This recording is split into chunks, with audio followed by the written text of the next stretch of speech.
have tried to clear Boyer. It's getting late, I haven't seen my day.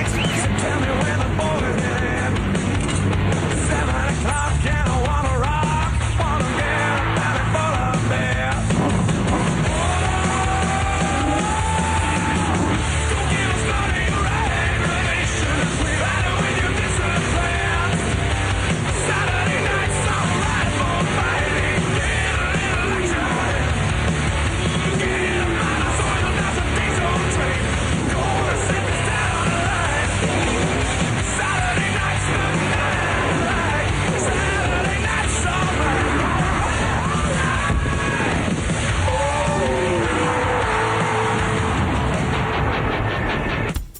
McBlam Racing presents the NASCAR Winston Cup Series. Tonight, it's the Sharpie 500 Bristol Night Race. Welcome race fans to the NASCAR Thunder 2003 Let's Play. I'm your commentator and driver of the number 83 Napa Auto Parts Chevrolet for Team KAOS Racing, Mikey McBlam. And tonight, the sparks are getting set to fly under the lights here at the Coliseum known as Bristol Motor Speedway. This is a track that both requires the bluntness of a hammer and the precision of a scalpel. The stars of the sport are challenged to keep both their fenders and tempers intact. Which one of these motorsport gladiators will come out on top? We'll find out shortly, but first, let's go trackside here at Prime Time.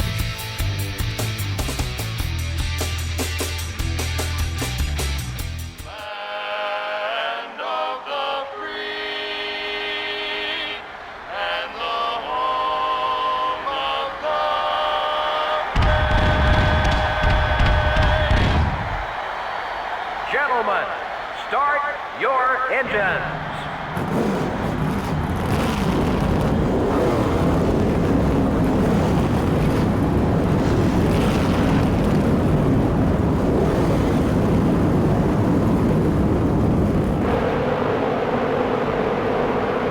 Well, here's the starting lineup. In the front row are the 46 car and the Ganassi Racing Dodge. In the second row are the Rubbermaid Ford and the Kellogg Chevrolet. Starting the race from row 3 are the UPS Ford and the Caterpillar Dodge. The fourth row has the 199 car and the Singular Wireless Chevrolet. Starting the race from row 5 will be the 137 car and the Valvoline Pontiac. In row 6 we have the Citgo Ford and the Target Dodge. Starting from row 7 will be the Square D Chevrolet and the Team Rusty Ford. In the 8th row are the Home Depot Pontiac and the 27 car. In the 9th row we have the 127 car and the Motorcraft Ford. In the 10th row are the Interstate Batteries Pontiac and the Altel Ford. Starting the race from row 11 are the 16 car and the Sprint Dodge. The 12th row has the Mark Martin Ford and the 83 car. Starting the race from row 13 will be the 172 car and the Kodak Chevrolet. In row 14 we have the 26 car and the DuPont Chevrolet. Starting from row 15 will be the M&M's Pontiac and the 98 car. In the 16th row are the GM Goodrich Service Plus Chevrolet and the Dodge Dealers UAW Dodge. In the 17th row are the 63 car and the Lowe's Chevrolet. Dale Earnhardt Jr.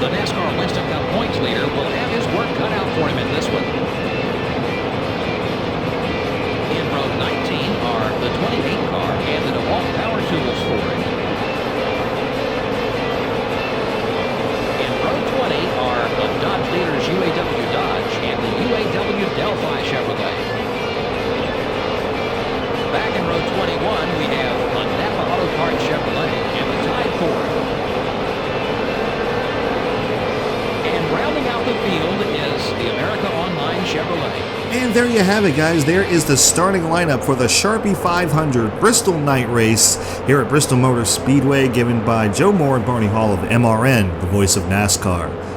50 laps around this Coliseum, coined the fastest short track in the world. High banks, high speeds, tight groove racing, side by side, bump and run, beating and banging action, all about to go down in this race here. Look for some comers and goers, some people moving up from the back of the pack as the pace car makes his way down pit road, and the sparks are about to fly here at Bristol. Green flag is in the air.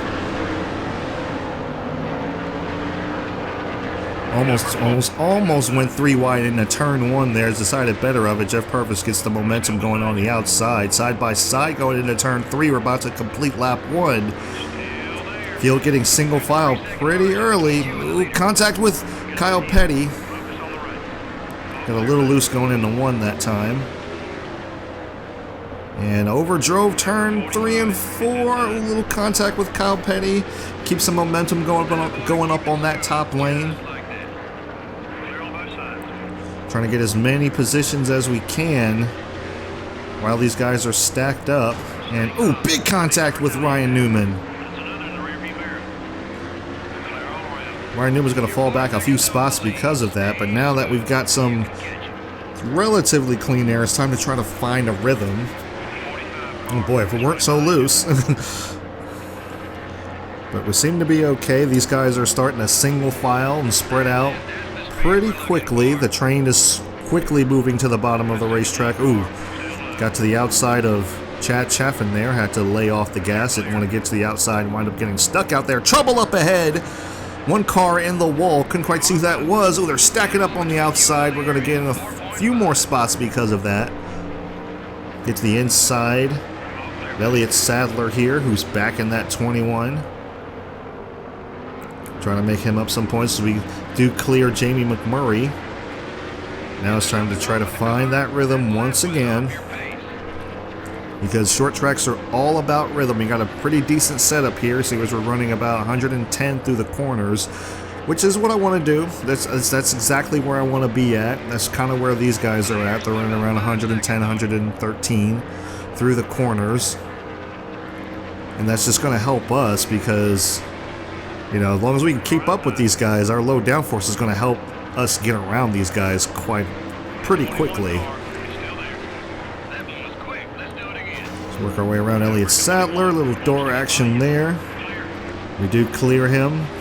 Going into turn 2. Coming off of turn 2, rather. Going to try to get behind this guy. Get behind Bobby Hamilton here, but it looks like he's defending that position pretty well. But this is old school Bristol here. You don't see these kind of races anymore. Granted, the racing at Bristol in the current series isn't bad, but it would be nice to have that bottom groove back. And we can get some real good passing and everything going. Get some of that bump and run action happening again. We made our way up to 17th. We need 2 more spots to get to our sponsor objective. We obviously did not get that on the qualifying effort. These guys are just turning so much faster laps on the qualifying effort. On qualifying, they're just turning so much faster laps here.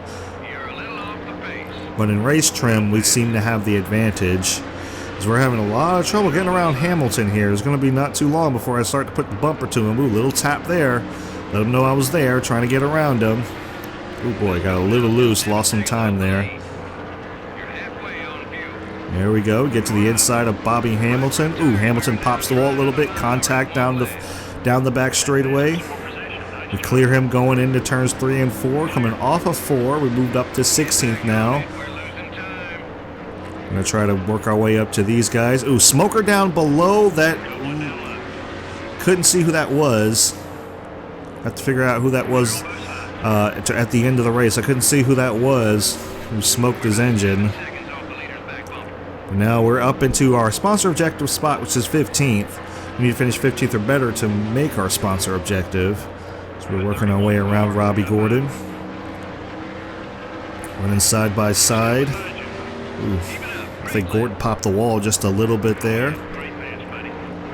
Yep, we get around Robbie Gordon. Going to try to work our way around Bobby Labonte now.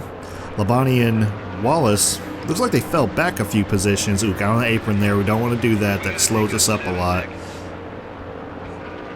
Leader is 7 seconds ahead, but we're slowly, methodically making our way through this field. Contact with Bobby Labonte. Little rubbing there. Rubbin's racing. Now let's try to work on Rusty Wallace. Yeah, as long as they're in this line here, I don't know who's holding them up here. Looks, oh boy, a little contact, bump and run on Rusty Wallace. Wallace is going to fight back on the outside.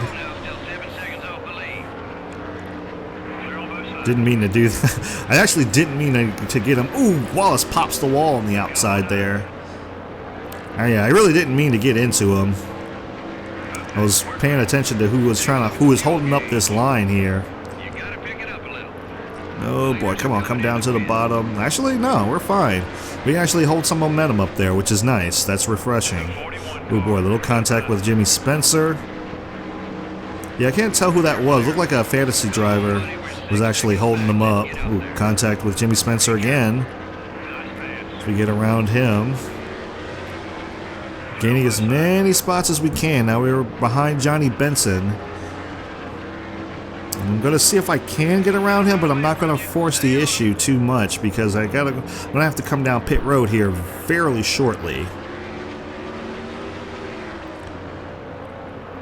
Okay, tried to work to his inside, couldn't quite get there, but that's okay. I'll just kind of... I'm not going to force the issue here. I'm just going to go ahead and just kind of hang back behind him for a little bit. Work our way around Jamie McMurray. Let's go ahead and come down pit road, get us 4 tires, fuel, not going to change a thing on the car, and we're going to go... Wait, what? Why was our tire pressure at 25? So we got a new paint scheme here. Got a nice midnight blue here going, mixed with some black. And black and white. But I'm curious as to why was my tire pressure at 25? Alright, so slightly long pit stop there, but we had quite a bit of damage that we had to repair. So it looks like we're going to fall back a few spots here. Yeah, looks like we're going to fall back quite a few spots. But that's okay, we should be able to make it back up here pretty quickly. Actually, wow, ooh, man, our grip is gone. Oh, our grip is gone. What in the world? I cannot run these corners like I was running them before. Like, not even the least. Man, I'm just shooting up the racetrack. Golly, this car will not handle. What is... I'm trying to keep Jeff Purvis behind me, but I don't think I'm going to be able to do that. We're 1 lap down, but I don't think everyone's pitted yet. Yeah, we're shooting up the racetrack. For some reason. Yeah, it's our speed is gone. What in the world? It's like our setup's gone. Yeah, I can't hold these guys off. I know for a fact I was faster than these guys. Yeah, I cannot hold them off. Yeah, I gotta run like low, like 100, like around 100 miles an hour to make the corner. I can't make the... Oh gosh, contact with Jeff Purvis. He saves it. We got 20 to go, and we gotta make it on this. I swear it's like we lost the setup. Completely lost the setup. Because one, we're slower, but we're also slower in the turns. Our grip's gone, because obviously our tire pressure's not down, but I feel like we're on a default setup here. Oh boy, contact with the wall. Yeah, car's just pushing. I gotta run it like low 100s to high 90s just to make the corner on the bottom. Yeah, if I try, yeah, I can't hold them off. Yeah, I'm trying to hold off Robbie Gordon here. Do manage to keep him down, keep him pinned down there. He lost a little bit of speed, but man, we just can't. I just don't have the speed. I don't have the handling that I had before. Robbie Gordon's gonna just fly by on the outside. Yeah, there's nothing I could do there. Like, there's nothing I could do. The car is much looser than it was, but then, like, there's no grip. Yeah, see, like here, there's no grip. We just kind of fire up the racetrack if we enter the corner. Yeah, I can't. I'm just gonna have to try to adjust for this particular setup, but this is not the setup I had going into the race. You see, like I said, I'm running around like 100 miles per hour just to make it through the corner. I was running 10 miles an hour faster on fresh tires, or even not even on fresh tires, on slightly worn tires. I could still run faster than that, but yeah, I can't do it here. So the car feels significantly looser, but I have no grip, which is also weird.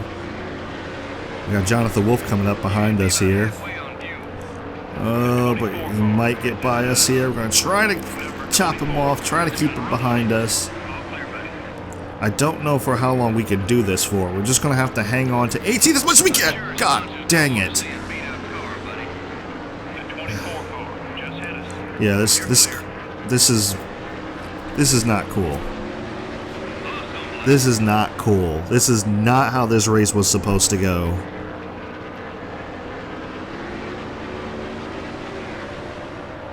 Yeah, the car is just, it's drastically different. Like I say, it feels like the default setup, and I'm trying to adjust for that, but you know, I can run. Man, I've just got no grip. Yeah, and I wasn't able to change the tire pressure before, so I've lost acceleration coming off the turn. But I'm also like noticing like I can't run the corners as fast. I'm not even getting up to the speeds that I was before. I feel like I was high 130s before I even entered the corner. Here I'm high 120s. It's like I've lost 10 miles an hour and I can't turn this dang car. Ooh, sorry Jeff, sorry Jeff. Oh boy, I'm trying to hang on. I don't think I can. I just don't think I can. This is a really messed up situation. Which is going to be points implication as well as sponsorship implications. I'm trying so desperately to keep him behind me. Oh, and I just barely do. This is going to be points and sponsorship implications. Even though the sponsors are pretty happy, this is going to really hurt us in the points if we finish back here. Yeah, there's nothing I can really do to keep John. Oh gosh! Car just shot up the racetrack for like almost no reason. It's like I was on the bottom and then it was just like teleported up top. Oh boy, come on, turn car.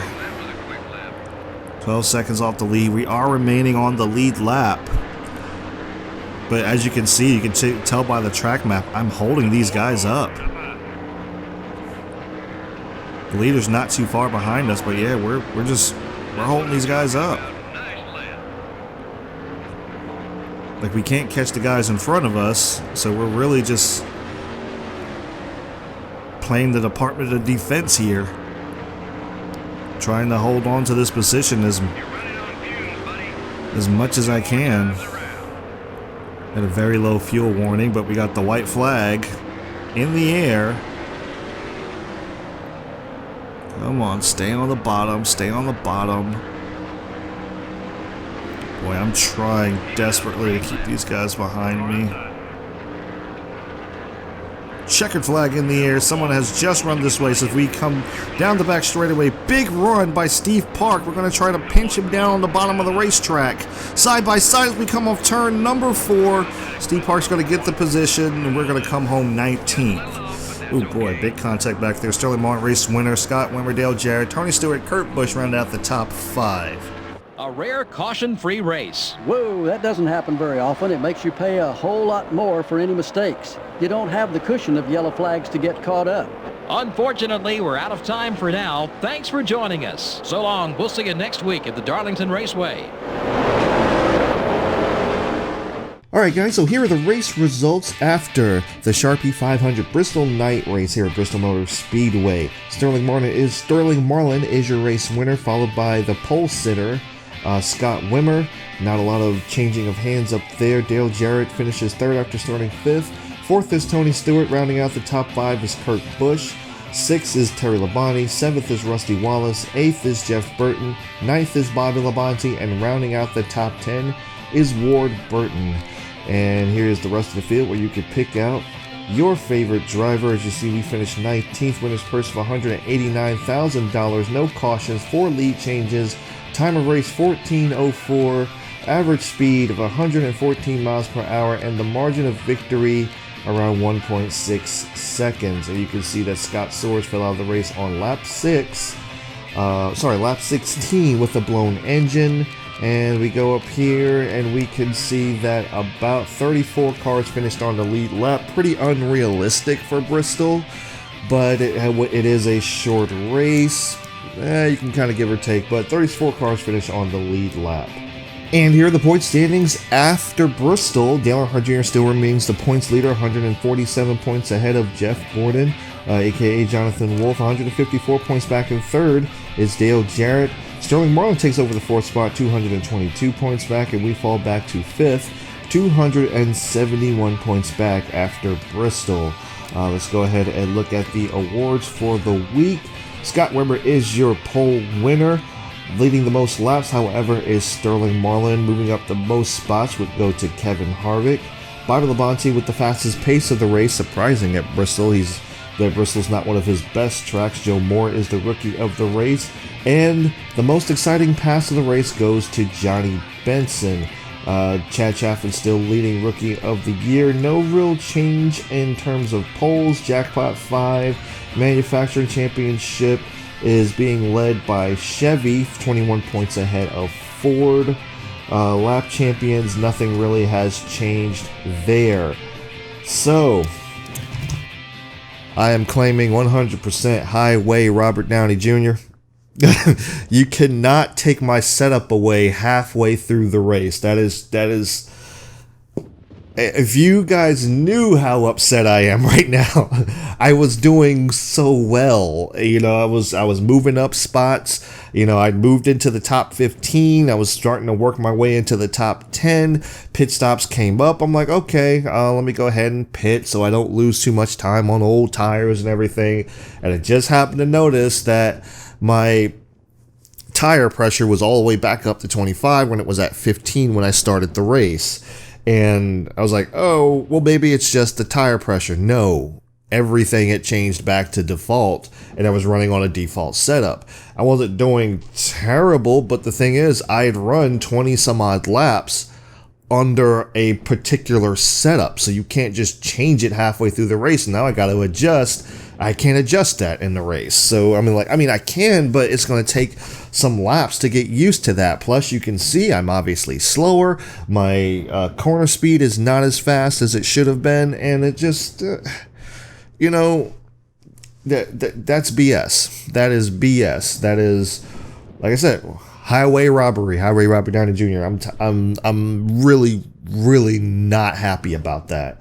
But we got Darlington coming up. Let's hope that doesn't happen there. Let's hope that's not a glitch that continues to happen throughout the rest of the season, because that'll really irk my nerves and really make me mad, and I probably won't run another season if that's the case. That's something that's going to happen. But hopefully that is just a glitch for that particular track, even though that did set me back one position in the point standings, and now I have to play catch up seriously again. But we got some good tracks coming up. Let's go ahead and look at the schedule.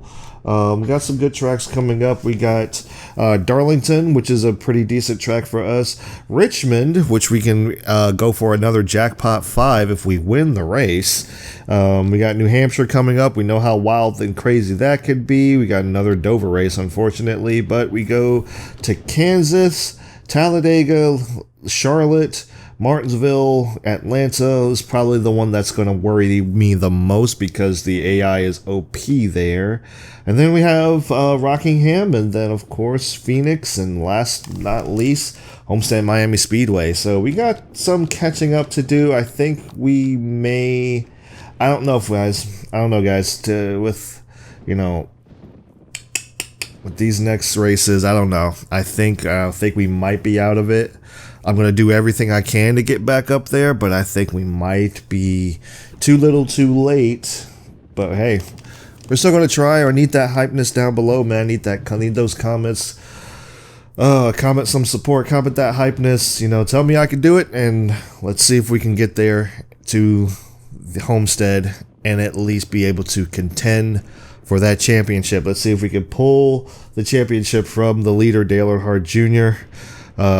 Well, I know there's a lot of junior fans out there, so a lot of people may not want me to do that, but hey, man, I mean, I'm going to fight. I'm going to fight as hard as I possibly can, and let's see if what we can do with that. But anyway, guys, thank you so much for tuning in to McBlam Racing on McBlam Entertainment, where we try to bring a little bit of enjoyment to your day every day. If you enjoy these races, I do them every weekend following the NASCAR Monster Energy Cup Series. And as always, guys, thank you guys so much for watching, and I will see you at the Southern 500 at Darlington.